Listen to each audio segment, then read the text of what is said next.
Aliou Cissé prolongé jusqu'à la CAN 2025 bi ñu ko prolongé ba pare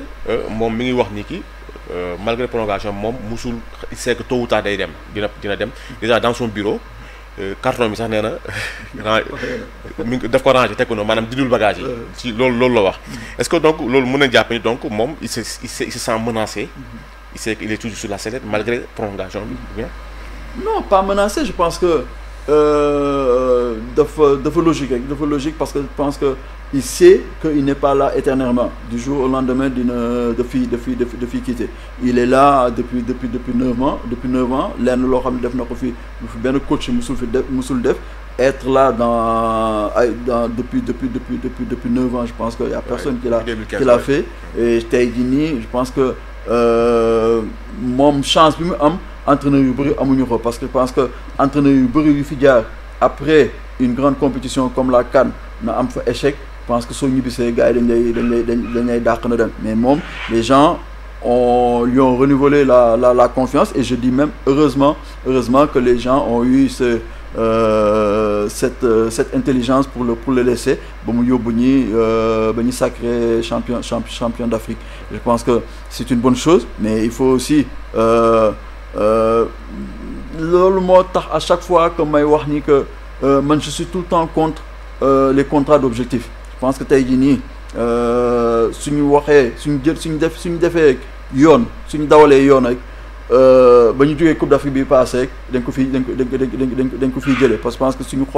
wax objectif il y a un objectif qui a été assigné l'objectif n'a pas été atteint donc ça veut dire que c'est un échec man je suis pas d'accord quand j'entends Aliou dire que cette Coupe d'Afrique n'a pas été un échec je suis pas du tout d'accord ça a été un échec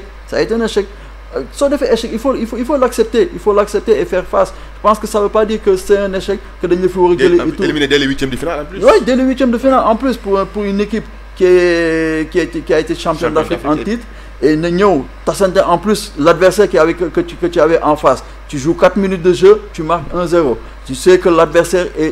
avant muy ñëw si match la deewoon na ba noppi na ñëw gën ko reer encore je pense que na sortir de ce match ñu éliminer la je pense que là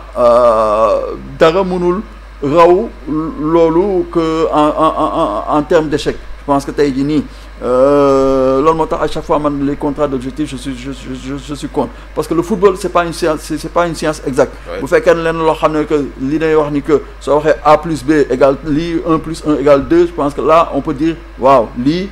ak lii la mais leen loo xam ne que c'est pas une science exacte je pense que loolu il faut le contrat d'objectif il faut faire très attention à ça mais lu ñu mënti wax ni que cette Coupe d'Afrique ça a été un échec il faut l'accepter et se reprendre retravailler pour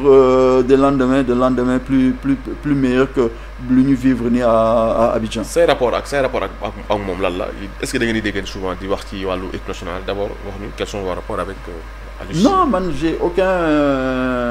contact avec Aliou je pense qu'il y a peut-être ça n'a jamais eu lieu c'était une fois en fait parce que c'était par rapport à un match amical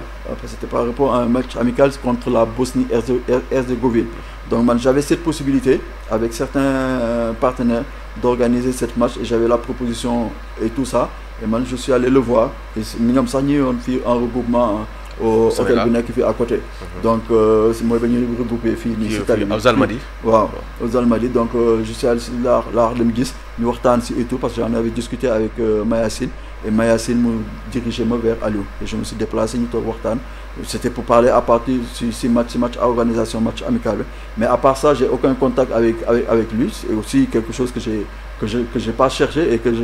j'ai pas cherché parce que man je suis dans mon coin je vis ma vie et puis man dama nit koo xam ne que dama yem sam place leen loo xam ne que dugaluma si kenn loo xam ne kenn boolema si du ma si jéem a bien que j'ai été international j'ai mon mot à dire mais danaa ko waxee fenn fu ma ko war a waxee mais fenn foo xam ne que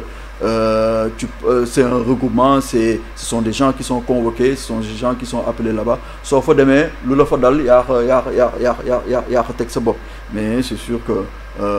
y a pas d'animosité y a pas la relation elle est bonne parce que je pense que tase nañu équipe nationale on a fait même si c'était 2-3 regroupements ensemble yoo xam ne am na leen loo xam ne jot nañ ko dund et je lui souhaite le meilleur pour sa carrière. Et si je me souhaité équipe nationale la souhaité sama bopp la souhaité à tous les Sénégalais la souhaité. Je pense que leen loo xam ne que su ma gisee lu bon soo xam ne mën na yàq équipe bi dinaa ko wax fu ma ko war a waxee. Et après maintenant si le message passe c'est bon, si le message ne passe pas aussi y a pas de souci. Mais je pense que entre Aliou et moi y a pas de contact direct, mais je pense que ni ma ko yéenee jàmm noonu la ma yéenee jàmm, parce que je pense que y a aucune animosité